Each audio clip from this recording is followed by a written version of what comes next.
Boa noite, queridos. Mais uma vez, com grande satisfação, recebemos a todos no culto que oferecemos a Deus dominicalmente, aqui no campo missionário da Primeira Igreja Presbiteriana de Tampa Bay.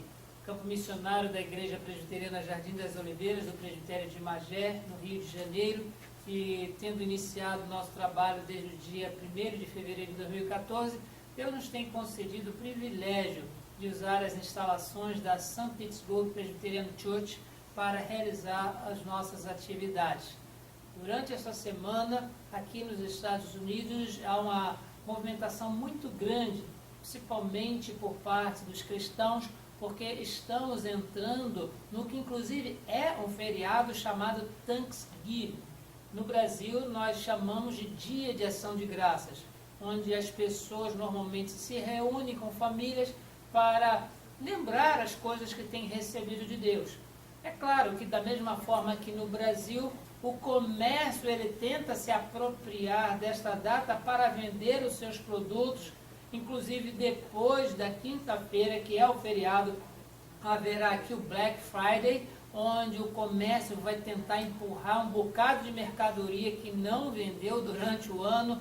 Então, perde-se também até o princípio, que é agradecer a Deus. As pessoas usam feriado para consumo, e não é essa a finalidade do Dia de Ação de Graças. O Dia de Ação de Graças é para mostrarmos ao mundo o que Deus tem feito por nós.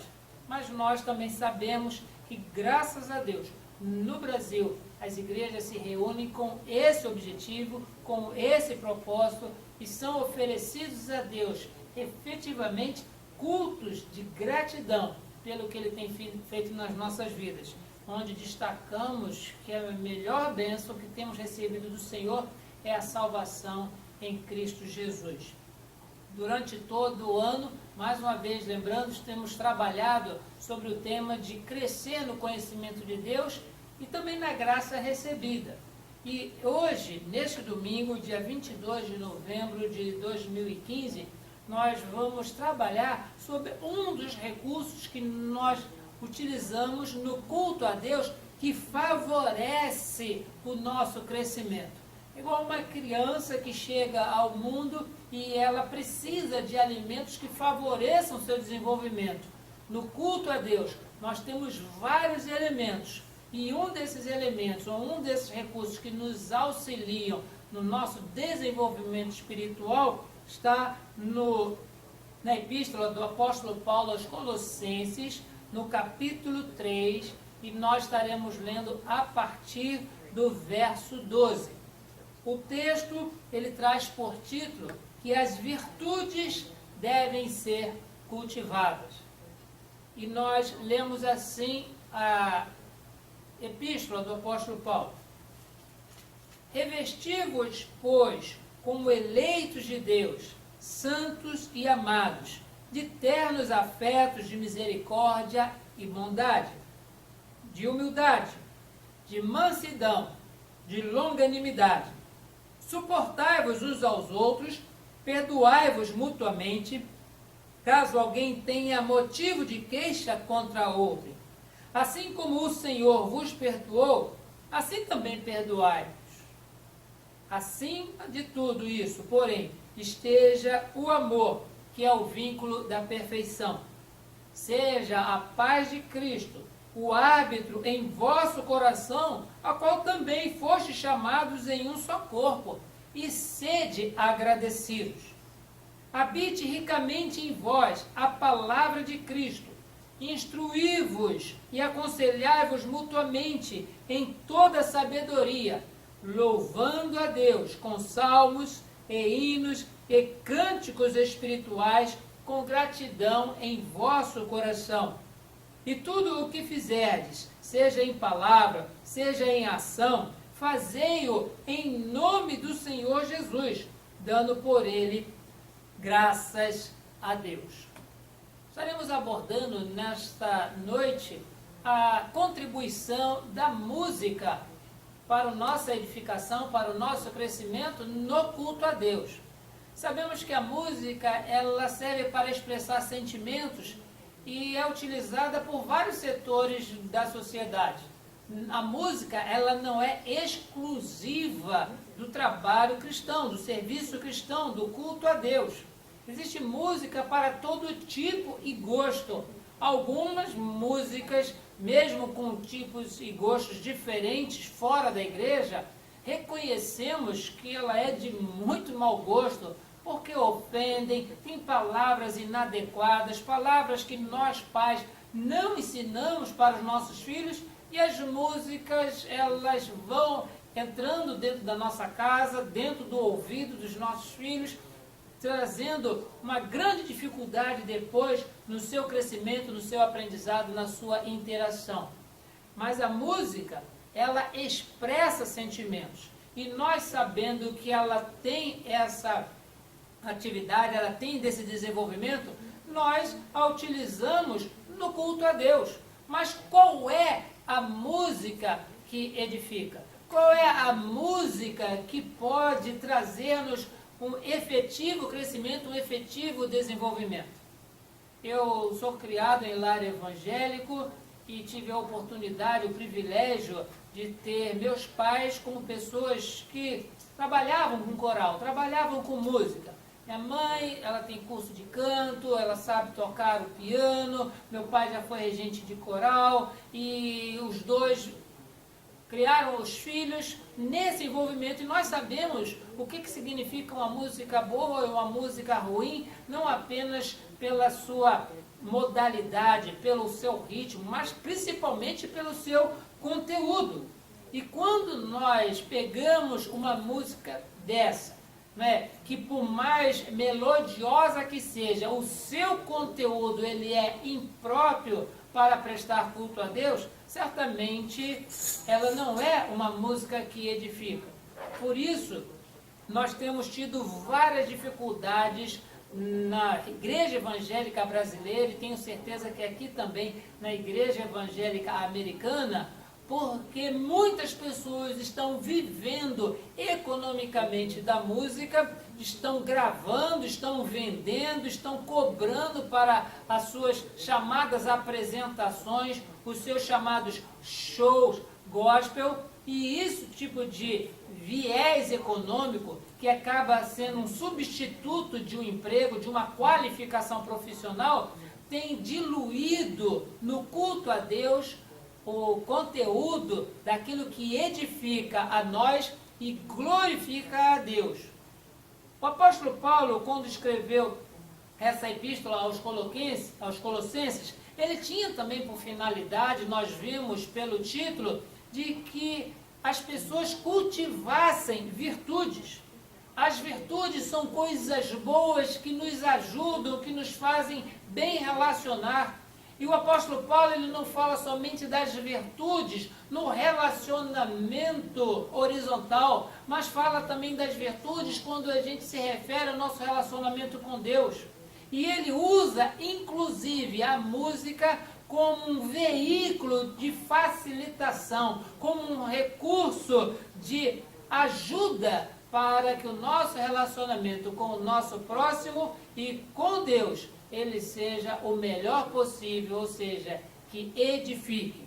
Por isso, queridos, o conteúdo da música que edifica, ele é citado a partir do verso 16, com alguns elementos que precisamos trabalhar, não apenas naquelas pessoas que têm facilidade de compor, na facilidade de escrever poesias, mas principalmente para os cristãos que abrem a sua boca para cantar essas músicas. Você pode não ser um compositor, você pode não ser um poeta, mas certamente você canta músicas. E se você souber avaliar criticamente qual o conteúdo dessa música, da sua origem e também da sua poesia, você avaliará se aquela música ela é apropriada para o culto a Deus, se é apropriada para a edificação do povo de Deus. Vamos ver o que o apóstolo Paulo fala a respeito desse assunto. Primeiramente, o apóstolo Paulo diz que a música que edifica, ela deve conter ricamente a palavra de Cristo.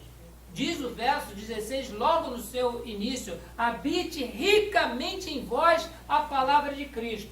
Ou seja, se hoje nós entendermos que alguém compõe uma música ou compõe uma poesia para ser cantada, mas ali não contém ricamente, abundantemente a palavra de Cristo, certamente não será boa para a edificação. Porque no culto a Deus, Jesus, ele é o centro, Deus é o centro, o Espírito Santo nos conduz para que tudo o que aconteça durante a nossa reunião glorifique a Deus. Por isso, não somente a música, mas a mensagem, aquilo que se realiza em toda a área do culto, isso deve habitar ricamente a palavra de Deus. Desde o simples ornamento até a estrutura arquitetônica da igreja.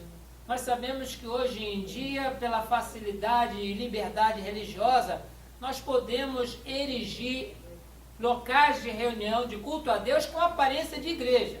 Durante algum tempo, principalmente logo próximo da Reforma Protestante, isso era um problema sério, porque todas as pessoas que saíam do romanismo por conta da Reforma Protestante, eles queriam reunir-se para cultuar a Deus, mas eram proibidos de edificar lugares com aparência de igreja, desculpe, porque só entendia-se que havia uma igreja ali no local, que era a igreja que existia, a igreja romana.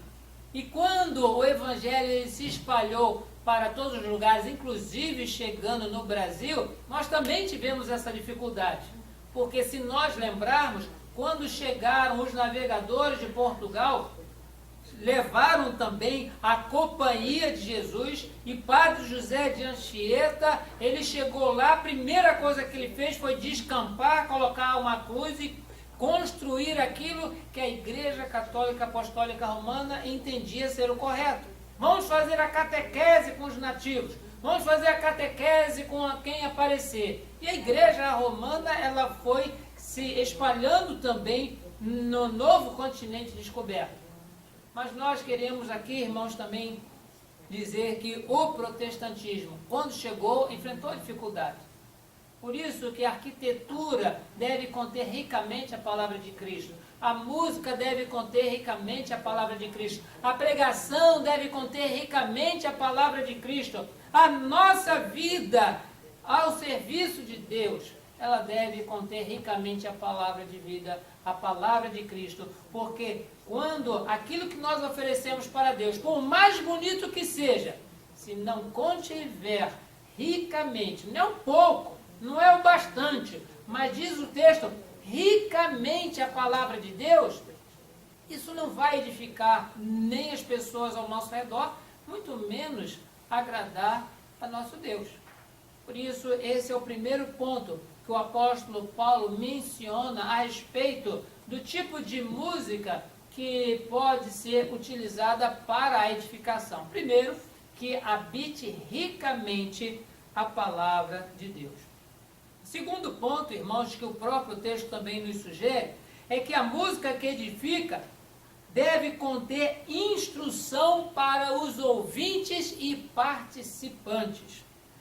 Ouvintes e participantes. Por que essa diferença? Nós sabemos que as portas das igrejas estão abertas no serviço divino e nós costumamos convidar muitas pessoas para virem conosco, mas essas pessoas que não são evangélicas, essas pessoas que não ainda receberam a Cristo como seu Salvador, não se arrependeram dos seus pecados, elas estão presentes, mas são somente ouvintes.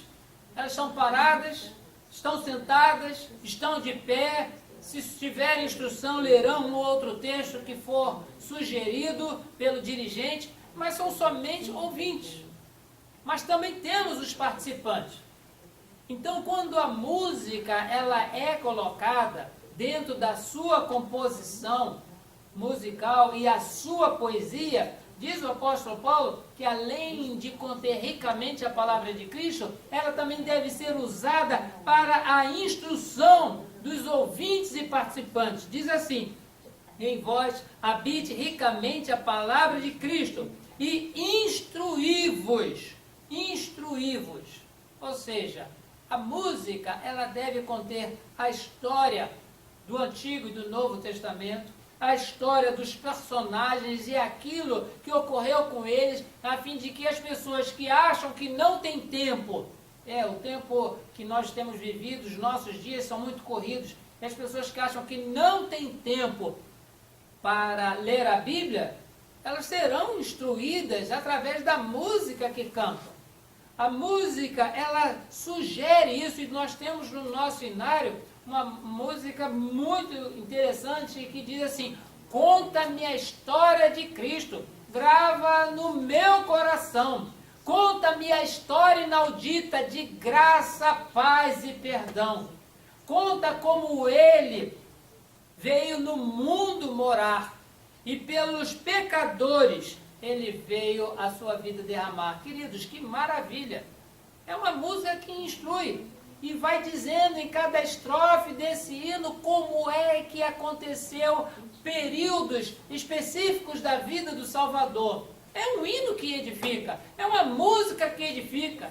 É bem diferente de músicas de oba-oba que se repetem palavras, se repetem frases infinitamente como se fosse um mantra, e as pessoas elas saem dali vazias, porque foi bonito no momento, mas saiu do culto, aquilo dali já não faz mais parte da sua vida.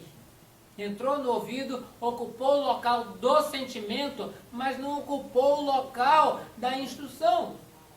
O apóstolo Paulo menciona isso, porque se habitar, se contiver ricamente a palavra de Cristo, certamente instruirá a todos aqueles que estão presentes, tanto os ouvintes quanto os participantes. Outra coisa que diz-nos também o texto é que a música que edifica, ela deve também conter palavras de aconselhamento, visando o consolo e conforto do corpo de Cristo. Habite ricamente em vós a palavra de Cristo, instruí-vos e aconselhai-vos mutuamente. Como é que eu vou aconselhar as pessoas mutuamente?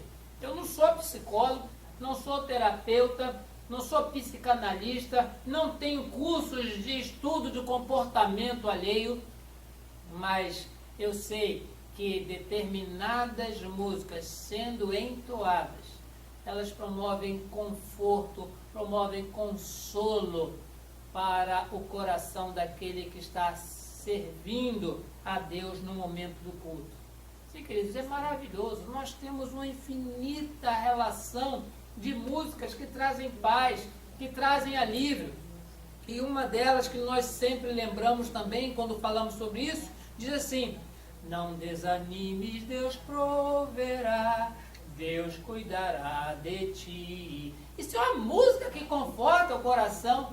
Nós sabemos que as pessoas elas estão angustiadas, aflitas pelo dia de amanhã, mas quando a música que cantam, servindo a Deus no culto, ela contém ricamente a palavra de Deus, ela serve para instruir, ela também pode ser usada para aconselhamento.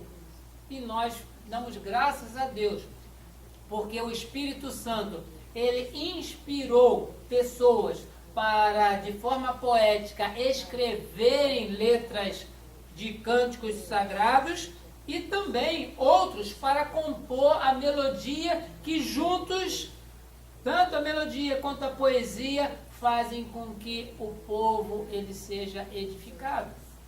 Precisamos, sim, irmãos, das músicas que nós temos entoado. E não estou dizendo aqui músicas específicas de um determinado inário.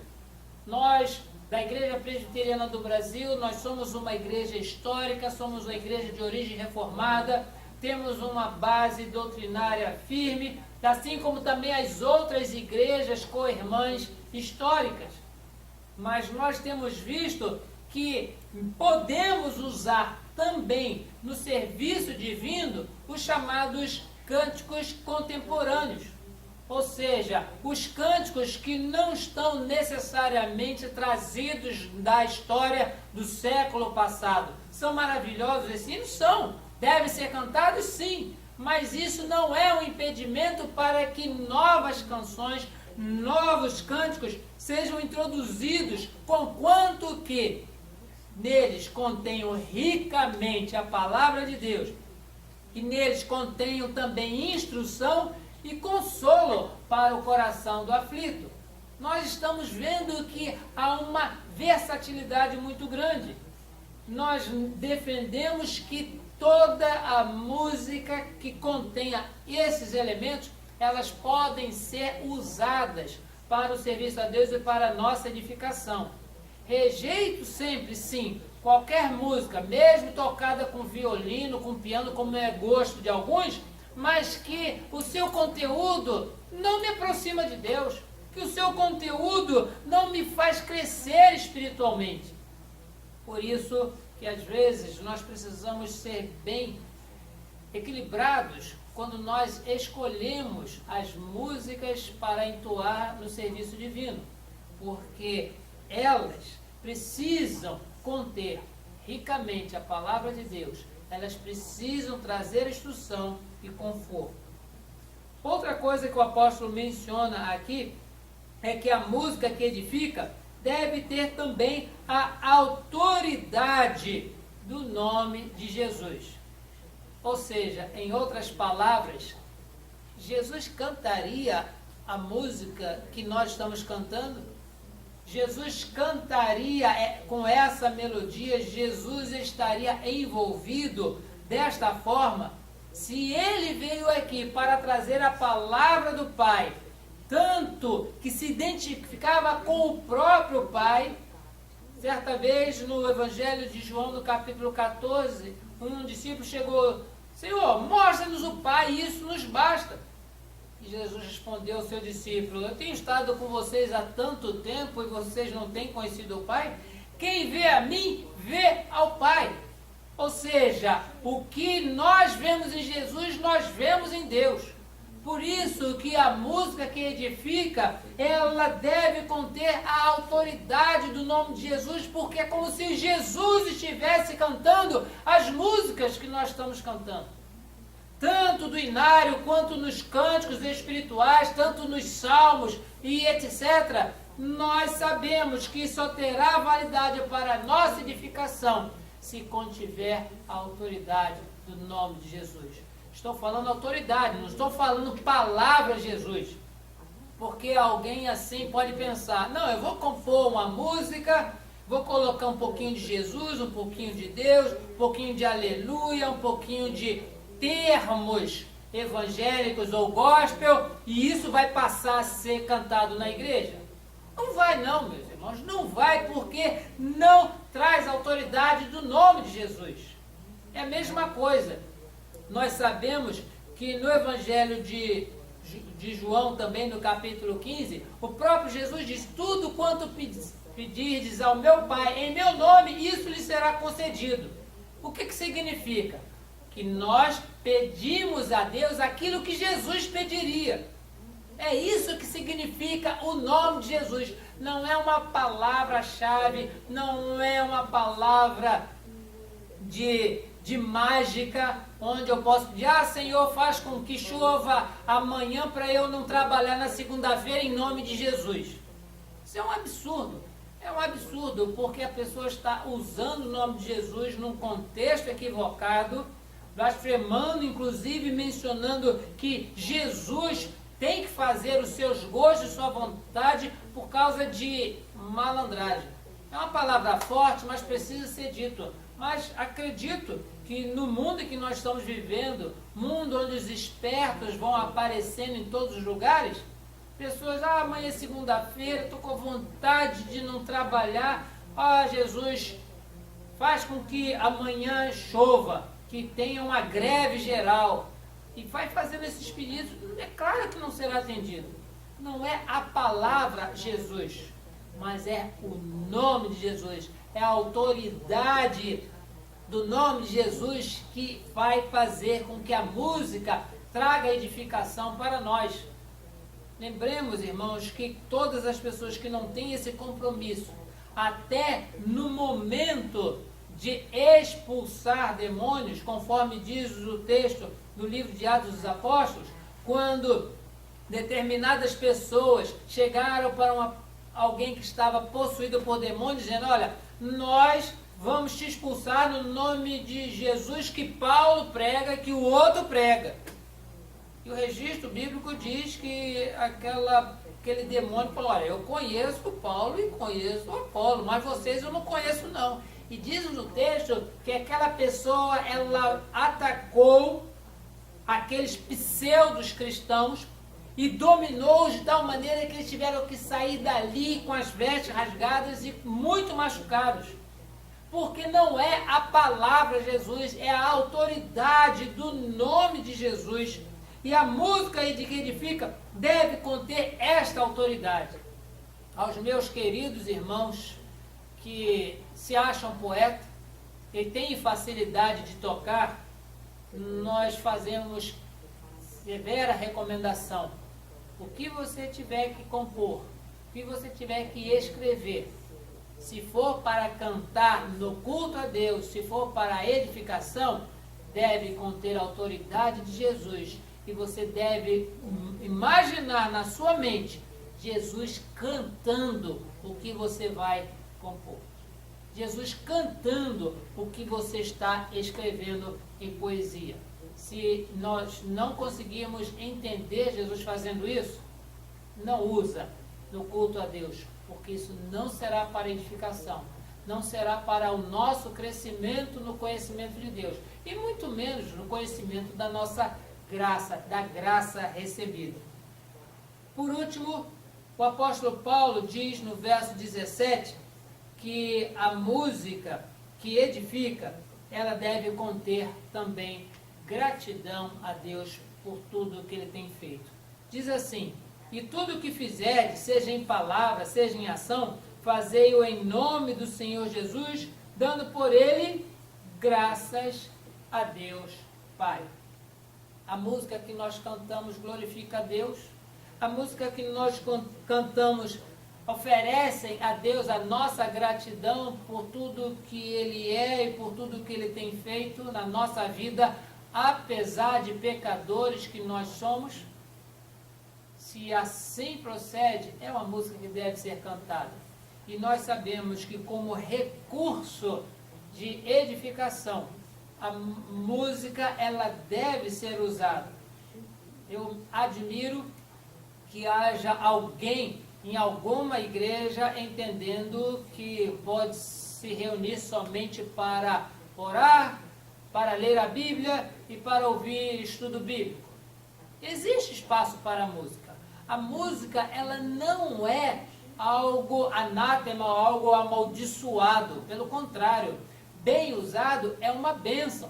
Tanto é que no livro do Apocalipse nós vemos referências à música, onde pessoas cantam e glorificam a Deus no Apocalipse. E onde que está esse livro? Ele está no final da Bíblia, falando sobre as últimas coisas, inclusive sobre pessoas que estão diretamente na presença de Deus. Quando nós usamos desses recursos, certamente, irmãos, nós vemos a edificação do povo. Eu preciso e quero crescer no conhecimento de Deus. Eu preciso e quero crescer na graça recebida. E usando no culto a Deus o recurso chamado música, tenho certeza que ele bem qualificado, de ele conter ricamente a palavra de Deus, de ele conter instrução, de ele conter consolo, de ser usado na autoridade do nome de Jesus e oferecer ao Senhor gratidão, aquele encontro especial para a adoração, ele vai marcar de tal maneira a minha vida, que a música, como recurso, ela continuará no meu coração, na minha mente, na minha boca, na segunda, na terça, na quarta, até o dia do outro encontro com o povo de Deus, onde nós vamos compartilhar as bênçãos recebidas durante o período em que estivermos afastados. Sim, queridos, essa é a nossa oração Eu não sou músico, não sou poeta, mas gosto muito de cantar. Mas pela palavra de Deus, pelo crivo da palavra de Deus, eu preciso ser crítico com aquilo que no culto a Deus se pratica em relação à música, para evitar cada vez mais que o culto ele perca Deus como centro, ou seja, ele deixe de ser teocêntrico para ser antropocêntrico, ou seja, as pessoas são as mais importantes. E as pessoas estão desvirtuando tanto o sentido de culto que ao término de algumas dessas reuniões, as pessoas saem de lá com duas opiniões. Ou dizendo, eu gostei muito do culto hoje, ou dizendo, eu não gostei do culto hoje. E a pergunta que não quer calar, ela diz, mas só quem pode gostar ou não gostar do culto é a quem o culto é oferecido. Devemos perguntar a Deus se ele gostou.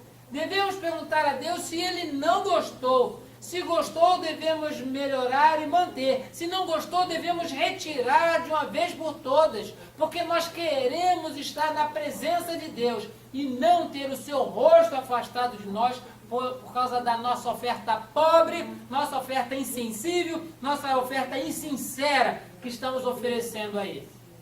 Lembremos sempre, irmãos, o primeiro chamado culto oferecido na Bíblia, que foi as ofertas de Caim e Abel. Caim, que trabalhava na terra, trouxe frutos para o Senhor, e Abel, que era pastor de ovelhas, trouxe a primícia do seu rebanho. O texto de Gênesis 4 diz que Deus não gostou de Caim e nem da sua oferta. Duas coisas negativas para Caim. Mas se agradou de Abel e se agradou da oferta de Abel. Que tipo de coração, que tipo de adoração, que tipo de oferta musical estamos oferecendo para Deus? Por isso, nós precisamos ser críticos em relação a isso. Não somente nós, pastores, como também as pessoas que participam conosco do culto a Deus, para que a nossa oração seja aceita, para que a nossa canção seja aceita, para que a nossa devoção seja aceita, deve conter esses elementos que Paulo ele colocou aqui como se música fosse. Habite ricamente em vós a palavra de Cristo, instruí-vos e aconselhai-vos mutuamente em toda sabedoria, louvando a Deus com salmos, hinos e cânticos espirituais, com gratidão em vosso coração. Que Deus assim abençoe a você nessa reflexão, fazendo com que cada vez mais nós entoemos um cântico novo ao Senhor, mas um cântico que edifique e que nos aproxime mais e mais do nosso Deus. Amém.